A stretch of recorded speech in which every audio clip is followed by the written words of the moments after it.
welcome back to A Glittery Life. Today we are talking about all things Natasha Denona new palette. This is the Lila palette, not Lila, but actually Lila. And Lila means night or dark, and hence the dark purple packaging, which I think is so beautiful and kind of gives us a little bit of a hint of what is inside. All of these beautiful jewel toned fall deep beautiful colors. I have to be honest, when I first saw the picture of this palette before I had seen it, I saw the picture, I don't know, maybe 6 or 8 months ago, knowing that this was a release. I wasn't like, I didn't have the feels that I had when I saw the Sunset palette. When I saw the Sunset palette, I just like had all the feels, and I didn't have those when I saw this palette. And then I got the palette and started using it. Okay, my feeler was off because this palette is amazing. It's just not my normal, like I don't gravitate towards purples as much, but I don't know why, because they're so beautiful, they're so wearable, and they are so flattering. So I stand corrected in my initial thoughts on this palette. Not that I told anybody, I had to keep them to myself because it was a big secret. And if you're wondering why I knew that ahead of time, it's because of my role with Natasha Denona as her North American national artist and educator. So I get to see things early, I get to have things early. I've had this for a couple months now, keeping it a big secret, even having friends come over and having to hide it, going that far. So anyway, and I did this eye look. So if you want to see, it is the quickest, easiest eye look ever. High impact, really beautiful, just perfect for every day, or would even translate into going out if you have an active, sexy social life. But let's talk about this palette. So the Lila palette is 15 shadows. It's the same size as her Sunset palette, and this is actually a brand new Sunset palette. I ended up getting another one so I could put one in my kit, and I kept the new one for myself, and I haven't even been using it because I have been using the Lila palette so much. So 15 shadows, a mix of duochromes, cream mattes, metallics, and then those pesky, sometimes hard to work with if you don't know how to do it, chroma crystal shadows, which I actually love, and we're going to talk about how to use those. I want to make sure you guys get it right with those because I know people have a difficult time with those. So I have done swatches with this. They're on my Instagram, and I will include those here in this video as well. But let's talk about the chroma crystal shadow. So there's only one chroma crystal shadow in this palette, and it is Magnolia, which is this one right here. And just as a friendly reminder, those are only topper shadows. Those are only meant, you can only use a finger. You cannot dip a brush in those. It's too messy. It's just meant to be used with a finger. It needs the warmth of your finger, and it needs a shadow underneath. So let's show how to use Magnolia. And let's pick up, I think it's Purpure, which is another way to say purple. And this is one of those like really beautiful colors that I just love. So let's just get a nice pretty swatch of that. It's a metallic finish. And then I'm going to pick up a little bit of Magnolia, and I'm going to pick that up by just pressing my finger in it, tapping it, and not rubbing it. And then I'm going to just press it on top of this shade. And you're going to see just how that gives it a little bit of a different look. It changes the color. It kind of gives you a new color, softens it a little bit, and it's just a topper shadow. It's not for all over the lid. It just doesn't, that's not what it's meant for, so it doesn't perform that way.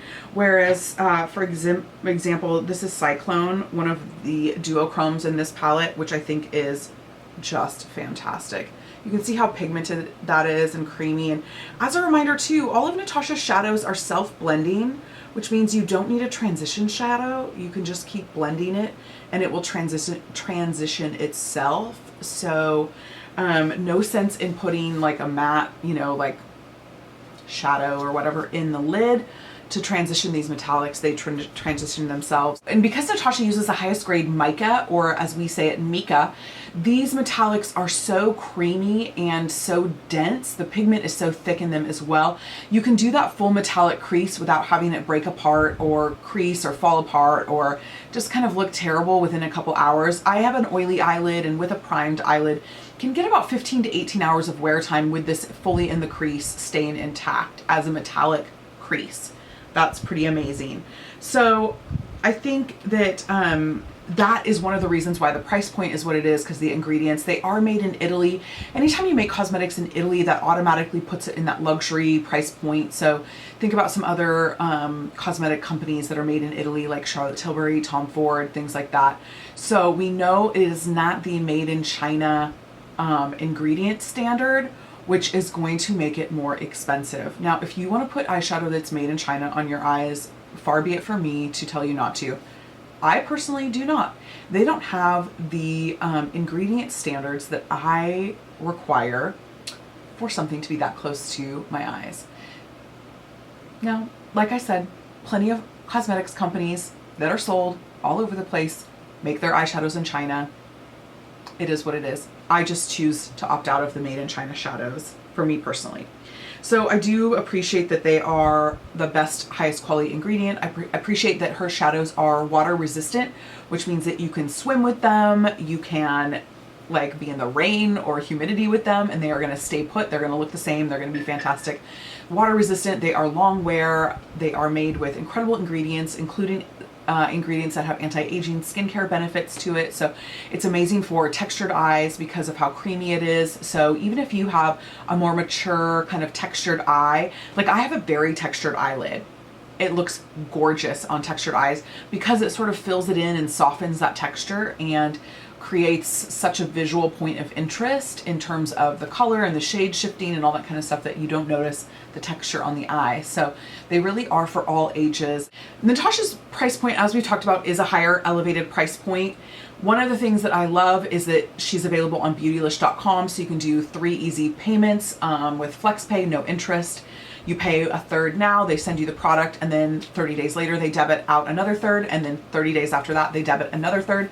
So you can have your shadow palettes and eat your cake too, I think. I will link this down below as usual. I will link to Beautylish, and then for those of you who are Sephora loyalists still, I will also link it to Sephora. You don't have to use that affiliate link. It is awesome if you do. I really appreciate it. It does help out this channel and it doesn't cost you anything. And let's be honest, I would be talking about this whether I had an affiliate link or not, because for 3.5 years I made videos on this channel with never posting an affiliate link. And if you are watching this video before this palette launches, it launches September 12th. But a lot of us are talking about it ahead of time. And if you are and you want early access through Beautylish, I'm going to leave that link right here at the top of this drop down box. But if you're watching it after the 12th when it's already launched, I will leave the Sephora and the Beautylish affiliate links down below. And so I wanted to show you really quickly how I got this eye look. It's super fast, super easy, and you can use your fingers, or like I did, my favorite Smith Cosmetics brushes. I will also link those down below. There's no affiliate code or link or discount code there. It's just straight to their website. So those are my friends. They're amazing, and I love it if you buy their brushes. So keep watching for this look, and then I'll talk about my final thoughts right after that. So I'm going to start out with the Natasha Denona Eye Base in shade 1, which is the lightest shade. It is definitely more of like a pinky beige, and I'm gonna just prime my eye with this. And this is a color correcting primer, so when you go to buy them, it's not necessarily like your skin tone shade, it's what you need color corrected. So this one just kind of brightens up, and it is great for lighter skin tones, but it does just bring a real nice kind of like neutral bright to the under eye. Sorry, I'm filming with my mirror right here, so that's why it's a little bit bright and my hair looks a little orange. It's not orange, I promise, but just getting that like nice and kind of blended in. I can typically use the Natasha shadows without any fallout because I don't go heavy-handed, and because they're pressed pigments, I do work with my finger. Now this palette, a lot of people are doing first impressions on. This is not my first impression video because I've had it for several months because of my role with Natasha. So I have really tested it out. I've been wearing it a ton lately, just like crossing my fingers that nobody on my videos or on Insta stories asks what is on my eyes, because I wasn't able to tell. So I'm going to do one of my favorite looks right now, working with this palette using Livid Dragon Bite, and a little bit of Helio, or is it Helix? What, I can't remember what that one is. Yeah, Helio. So I cannot wait. I'm not typically drawn to like purples, but I loved the purpley mauves in this Lila palette. I think they're so pretty. So I'm going to show you what I do. And honestly, this is what I do. I'm going to take my finger, pick up Livid, and I'm going to just messy press this all over my eyelid. This is how quick you can work with this palette. And then I'm going to build kind of up a little bit with what's left on my fingers, kind of in this like up and outward motion, but all of this is going to get blended so you can apply it really messy. I'm going to take a Smith 232 brush, which is one of my favorite brushes, and then I'm going to just kind of like work this into the crease. Just blending, nothing crazy, pretty basic. And honestly, when you're in a hurry, that's what Natasha's shadows are so amazing for.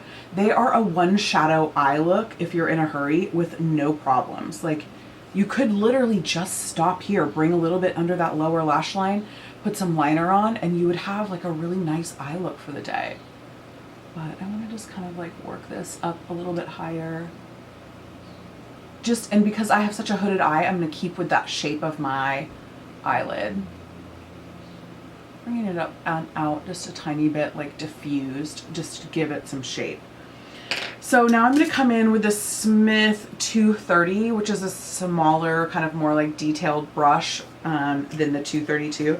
And I'm actually going to pick up a little bit of Dragon Bite with this.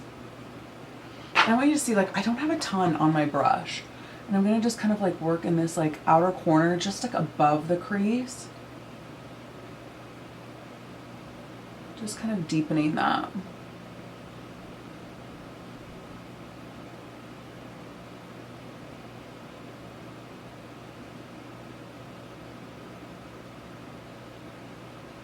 And just creating that like shape. So you can see already that's added a lot of like drama to this eye look. And I'm going to take a little bit more of that Dragon Bite and just kind of bring it in on that on that upper lash line, but just kind of like in really light feathery strokes, just kind of like wisping that in. Now I'm going to take my Wayne Goss pencil brush. This is number 20. And I'm going to just take Livid on the lower lash line.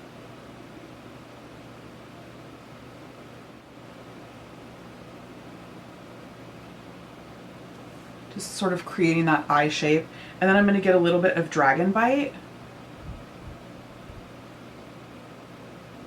to just deepen this outer corner. I'm going to go around the horn, around up into that top upper lash line. You can see already just that shape has made this eye look so much bigger and really kind of intensifies. I have very blue eyes like already, but that's really intensifying that blue eye. I'm going to take a little bit more of that Dragon Bite and just deepen this outer corner. Use the Smith 253, which is my favorite little kind of lid brush, tiny little arrowhead, perfect for hooded eyes where you don't have a lot of real estate on those eyelids. So pick up a little bit of this, and then I'm going to try to do this into the camera for you.